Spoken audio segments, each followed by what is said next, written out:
अस्सलाम वालेकुम स्टूडेंट्स, उम्मीद करता हूँ कि आप सब लोग खैरियत से होंगे, घर सब ठीक ठाक होंगे। अच्छा बच्चे, आज नेक्स्ट टॉपिक जो हमने स्टार्ट करना है वो है topic 2.7 motion of freely falling bodies. ये चैप्टर नंबर 2 का आज हमारा लास्ट टॉपिक है। इसको हमने आज डिस्कस करना है। पेज नंबर 49 है आपकी बुक का।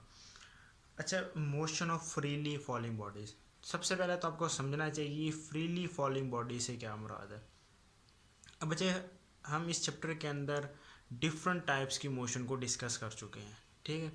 यानी हमने ये देखा था कि अगर सिंपल सेंस की अगर हम बात करें, अगर हमने किसी भी ऑब्जेक्ट को मूव करवाना है तो उसके लिए हमें कोई एक्सटर्नल एजेंट चाहिए होगा। लेट्स से मैं कहता हूँ, अगर हमारे पास क्या है, एक ऑब्जेक्ट है, वो पॉइंट ए के ऊपर पड़ा है और इसको मैंने कहाँ पर लेकर आना, पॉइंट ए बी के ऊपर लेकर आना, तो ये वाला पाथ फॉलो कर सकता है, ये वाला पाथ फॉलो कर सकता है, ये पॉइंट बी, या फिर ये वाला पाथ फॉलो कर सकते हैं, ठीक है। इसके लिए हमें एक्सटर्नल एजेंट की ज़रूरत पड़ती है, यानी हमें इसके ऊपर कोई ना कोई फोर्स लगानी पड़ती है। अब आप क्या करें, आप एक स्पेसिफिक हाइट के ऊपर चले जाएं, यानी आप एज्यूम कर लें आप एक अपने घर की छत के ऊपर चले जाएं। वहाँ से क्या करें, एक ऑब्जेक्ट को फॉल करवाएं। यानी मैं कहता हूँ ये आपके पास कोई भी एक स्पेसिफिक हाइट है, ठीक है ना, ये हमारे पास क्या है, कोई स्पेसिफिक हाइट है और ये हमारे पास फ्लोर है, यानी ये ज़मीन है और इसकी ये जो हाइट है ये एच हाइट है। यहाँ से आपने क्या किया, इस हाइट से एक ऑब्जेक्ट को फॉल करवाया है। अब यहाँ से जब आप एक ऑब्जेक्ट को ऊपर से ऐसे नीचे की जानिब फॉल करवाते हैं तो ये ऑब्जेक्ट क्या आता है, नीचे की जानिब मूव करता है।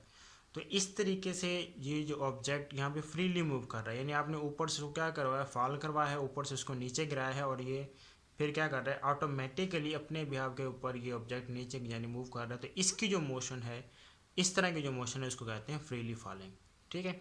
तो हमने देखना है फ्रीली फॉलिंग बॉडीज़ की मोशन को। अब अच्छा, इसके लिए जो फ्रीली फॉलिंग बॉडीज़ के लिए फिर अब ये जो ऑब्जेक्ट मूव करता है, हमने पढ़ा हुआ है, जब ये ऑब्जेक्ट मूव करेगा इसकी कोई ना कोई क्या होगी, स्पेसिफिक वेलोसिटी होगी। अब ये जो ऑब्जेक्ट ऊपर से नीचे आ रहा होगा, लेट्स से मैं कहता हूँ इसकी क्या है, कोई ना कोई स्पेसिफिक वेलोसिटी है, ठीक है। अब वेलोसिटी से ये मूव कर रहा है। और दूसरी बात आपने ये याद रखनी है कि जब भी कोई ऑब्जेक्ट ऊपर से नीचे की जानिब मूव करता है तो उसकी वेलोसिटी के अंदर ग्रेजुअली इंक्रीज होता है, ठीक है। यानी यहाँ पर जो वेलोसिटी है वी, उसके अंदर क्या होगा, इंक्रीज होगा, ठीक है।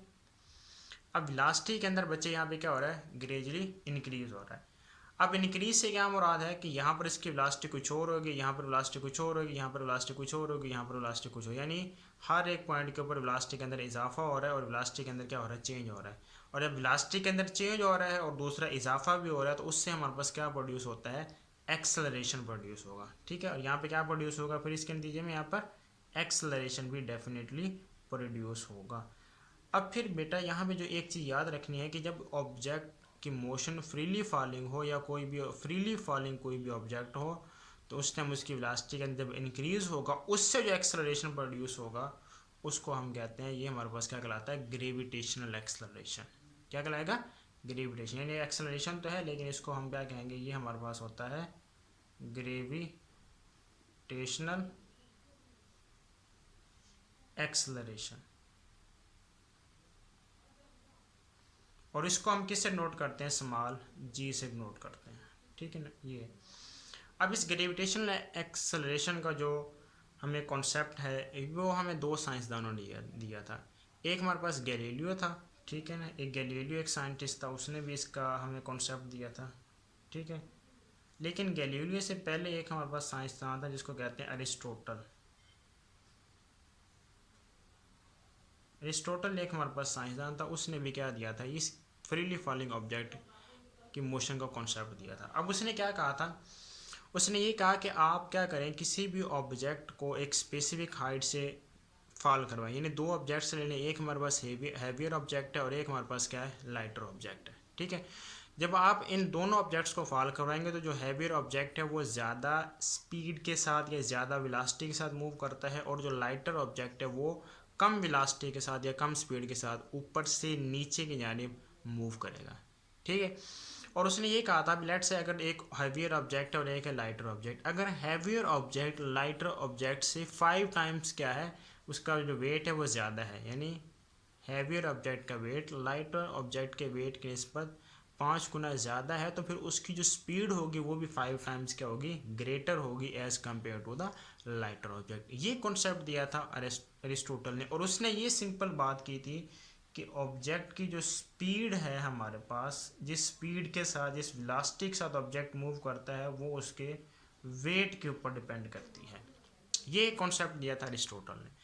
फिर उसके बाद जब गैलीलियो आया तो गैलीलियो ने उसी कॉन्सेप्ट का यूज़ किया, लेकिन गैलीलियो ने ये कहा कि अगर दो ऑब्जेक्ट हैं, बेशक एक हाईवियर ऑब्जेक्ट है और एक हमारे पास लाइटर ऑब्जेक्ट है, अगर उन दोनों को आप स्पेसिफिक हाइट से फॉल करवाएं तो वो जो दोनों ऑब्जेक्ट्स हैं वो सेम स्पीड के साथ मूव करते हैं और वो सेम टाइम के ऊपर फ्लोर को या ज़मीन को टच करेंगे। लेकिन यहाँ पर उसने एक कंडीशन लगा दी थी कि यहाँ पर जो एयर रेजिस्टेंस है उसको हम क्या कर देंगे, निगलेक्ट कर देंगे। यानी अब हमें पता है हमारा जो इन्वायरमेंट है, हमारे इन्वायरमेंट के अंदर क्या मौजूद है, हर एक जगह पर एयर मौजूद है। अगर हम एयर को क्या कर दें, यहाँ पर निगलेक्ट कर दें, एयर को हम यहाँ से बिल्कुल ख़त्म कर दें, तो उससे सिंपली आप क्या कह सकते हैं, अगर हम एक वैक्यूम क्रिएट कर दें और वैक्यूम के अंदर आप क्या करें, दो ऑब्जेक्ट्स है, एक हैवियर ऑब्जेक्ट है और एक लाइटर ऑब्जेक्ट है, अगर उनको आप सेम हाइट से फॉल करवाएंगे तो वो जो दोनों ऑब्जेक्ट्स हैं वो सेम स्पीड से मूव करेंगे और सेम टाइम के ऊपर वो ज़मीन को आकर टच करेंगे। अब उसके लिए उसने एग्जाम्पली तौर पर ये हमारे पास लीनिंग टावर ऑफ पीसा, वो उसने इसका इस्तेमाल किया। वो जो पीसा का टावर है उसके ऊपर वो क्या, अभी इसकी कोई ना कोई स्पेसिफिक हाइट है। अब यहाँ से उसने क्या किया, दो ऑब्जेक्ट्स को फॉल करवाया। क्या किया, दो ऑब्जेक्ट्स को फॉल करवाया। एक हमारे पास हैवियर ऑब्जेक्ट था और एक क्या था, लाइटर ऑब्जेक्ट। यानी दोनों जो ऑब्जेक्ट्स थे उनका आप ये कह सकते हैं कि उनका जो साइज़ था वो भी सेम था, उनकी जो शेप थी वो भी क्या थी, सेम थी, और वो स्फेरिकल शेप थी उन दोनों ऑब्जेक्ट्स की। तो लेकिन उनका जो मटेरियल था वो दोनों का क्या था, डिफरेंट था। एक हैवियर मटेरियल से बना हुआ था, एक हमारे पास था क्या था, लाइटर मटेरियल से बना हुआ था। अब उसने क्या किया, उन दोनों ऑब्जेक्ट्स को फॉल करवाया, ऐसे वो दोनों ऑब्जेक्ट्स को उसने नीचे की जानिब फॉल करवाया, और उसने ये ऑब्जर्व किया कि वो जो दोनों ऑब्जेक्ट्स हैं वो सेम ही स्पीड से नीचे की जानिब मूव करते हैं और वो सेम ही टाइम के ऊपर ये जो फ्लोर है इसको आके वो क्या करते हैं, सेम टाइम के ऊपर ये दोनों ऑब्जेक्ट्स ज़मीन को आके टच करते हैं। लेकिन यहाँ पर क्या चीज़ की थी, हमने यहाँ पर क्या क्रिएट किया, यहाँ पर हमने वैक्यूम क्रिएट किया। वैक्यूम मतलब यहाँ से हमने जो एयर रेजिस्टेंस इसको निगलेक्ट कर दिया। अगर एयर हमारे पास मौजूद है, हमें पता है हमारी एयर फ्रिक्शन है, एयर रेजिस्टेंस है, और ये हर वक्त क्या होती है, इम्प्लीमेंट होती है हर एक ऑब्जेक्ट के ऊपर, ठीक है। तो अगर वैक्यूम को क्रिएट नहीं करते, उसके अलावा अगर आप दो ऑब्जेक्ट्स को फॉल करवाएंगे, तब ये जो हमारे पास कंडीशन है ये एप्लीकेबल नहीं होगी। ये सिर्फ तभी एप्लीकेबल है जब यहाँ पे आप क्या करेंगे, वैक्यूम को क्रिएट करेंगे। फिर उसने क्या कहा, फिर वो जो ऑब्जेक्ट्स जिस एक्सेलरेशन के साथ मूव करते हैं उसको उसने नाम दिया था ग्रेविटेशनल एक्सेलरेशन का। अगर बच्चे हम इसकी मैथमेटिकल फार्मूला की बात करें, इसको मज़ीद इस फार्मूला को आप नेक्स्ट 5th चैप्टर के अंदर जाके डिटेल के अंदर आप इसको देखेंगे, ड्राइव करेंगे। तो यहाँ पे जस्ट ये फार्मूला देख लें, G is equal to G M A over R का स्केल। ये होता है हमारे पास फार्मूला ग्रेविटेशनल एक्सेलरेशन का, ठीक है। अब यहाँ पर ये जो कैपिटल जी है ये कांस्टेंट है, इसको ग्रेविटेशनल कांस्टेंट का नाम देते हैं, और ये एम ए ये है मैस ऑफ द अर्थ, और आर क्या है, इसे कहते हैं रेडियस ऑफ द अर्थ। अगर आप यहाँ पर वैल्यूज़ को पुट करें तो ये इसकी वैल्यूज़ होती हैं 10⁻⁻11 multiply by mass of the earth होता है 6 मल्टीप्लाई बाई 10⁻24, और रेडियस ऑफ द अर्थ होता है 6.4 मल्टीप्लाई बाई 10⁻6, और ये आ जाएगा इसका स्केल। तो यहाँ से जो हमारे पास वैल्यू निकलती है वो निकलती है 9.8 मीटर पर सेकंड का स्केल, और हम इसको अप्रॉक्सीमेटली क्या ले लेते हैं, 10 मीटर पर सेकंड का स्केल इसको कंसीडर करते हैं। अब आपका जो लेवल है यहाँ पर हम इसको 10 कंसीडर करेंगे, अगली क्लासेस के अंदर यहाँ पर जो वैल्यू है जी की हम इसको 9.8 मीटर पर सेकंड का स्केल लेते हैं।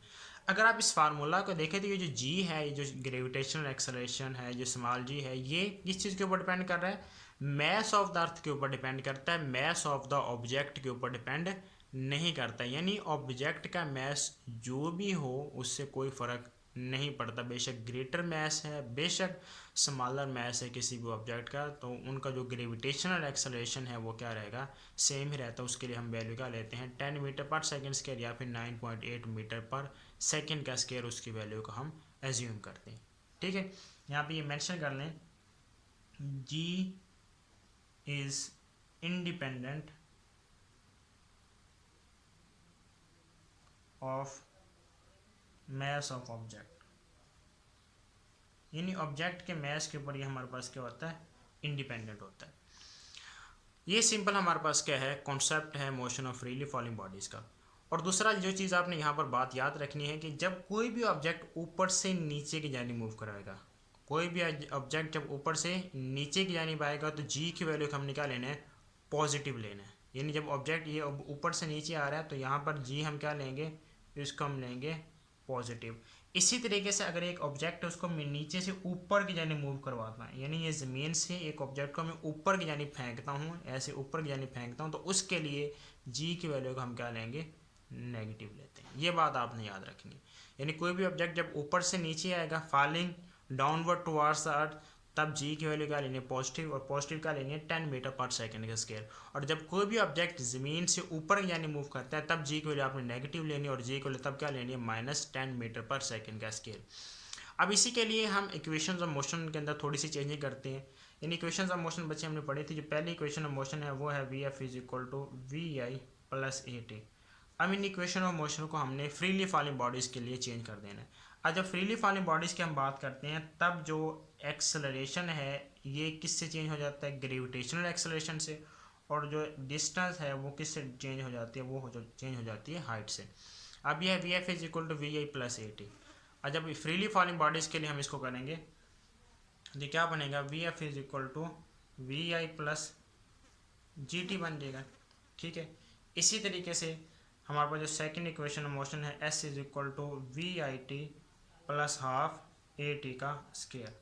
अब यहाँ पे ए की जगह हमने क्या करना है, जी को पुट कर देना, तो ये क्या बनेगा, s is equal to v i t plus half g t का स्केयर। सॉरी, एस की जगह यहाँ पे क्या आएगा, एच आएगा। ठीक है, जब फ्रीली फॉलिंग बॉडीज़ की बात करें तब एस की जगह आपने किसको पुट कर देना है, एच को पुट कर देना है। इसी तरीके से थर्ड इक्वेशन ऑफ मोशन हमारे पास क्या है, 2as is equal to v f का स्केयर माइनस है वी आई का स्केयर। तो ये अब क्या बनेगी, 2gh is equal to v f का स्केयर माइनस आ जाएगा वी आई का स्केयर। तो इस तरीके से हमने इक्वेशन ऑफ मोशन को यहाँ पर रिप्लेस कर देना है। किसके साथ, ए की जगह आपने जी पुट कर देना है और एस की जगह आपने क्या पुट कर देना है, एच पुट कर देना है। तो ये हमारे पास बच्चे सिंपल सा टॉपिक था, motion of freely falling bodies.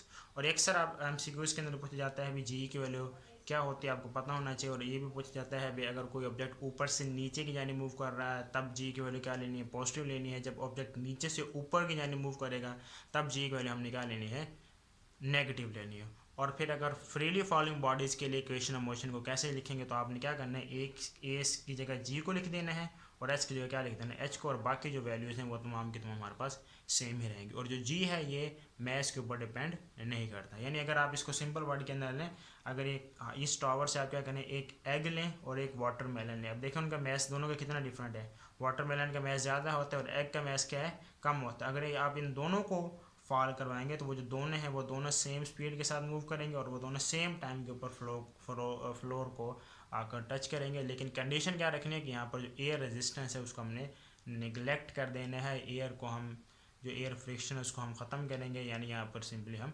Vacuum को क्रिएट करेंगे।